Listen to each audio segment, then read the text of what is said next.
Welcome guys to Inken Montero Sports. Mayroong leak dito sa ilalim.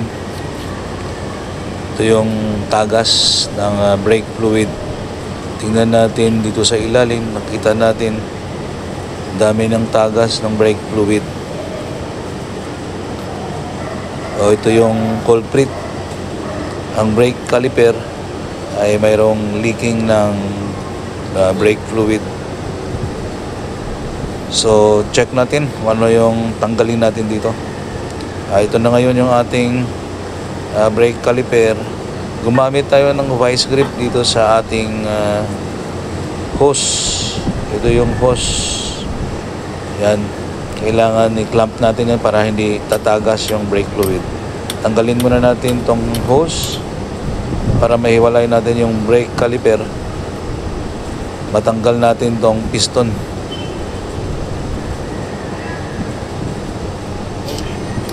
Ito na yung brake caliper natin. Kinuha na natin yung brake fluid. Ito na yung ating piston ng ating brake caliper. Nililinisan natin ito ng liya. Nakita natin mayroon itong mga tama. Ngunit ayun, gamitan lang natin ng liya para mapantay natin.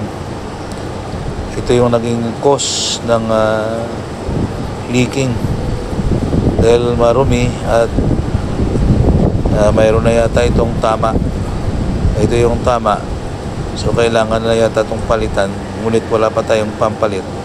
Pantayin lang muna natin para maibalik natin. So ang gagawin natin dito, culprit ito yung dahilan. Palitan lang natin to ng mga rubber kit at ibalik natin to pansamantala habang nag-aantay pa tayo ng bagong piston ng ating brake caliper. So linis-linis na muna. Tanggalin natin itong mga dumi sa gilid. Bago po yung ating rubber kit. Ngunit yung piston ibalik lang natin.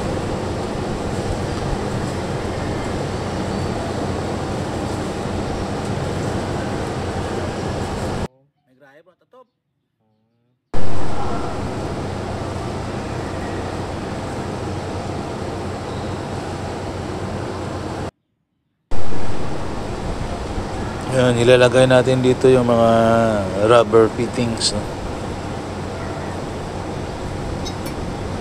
Kailangan nakasentro ang pagpasok natin to ng mga rubber.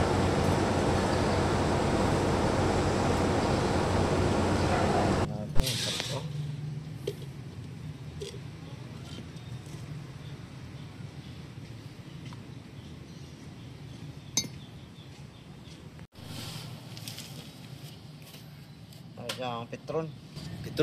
Lagyan natin to ng brake fluid para madulas, para mas kampante at madali tayong natin ipasok itong ating piston. So pag matigas, gamitan lang natin ng mga technique. Ito yung ginamit natin para matulak natin pa loob ang ating piston. Pag matulak natin, pugbog natin ulit para lumabas ito, para makita natin na malaman natin na okay yung fitting, no, ng ating piston sa ating caliper.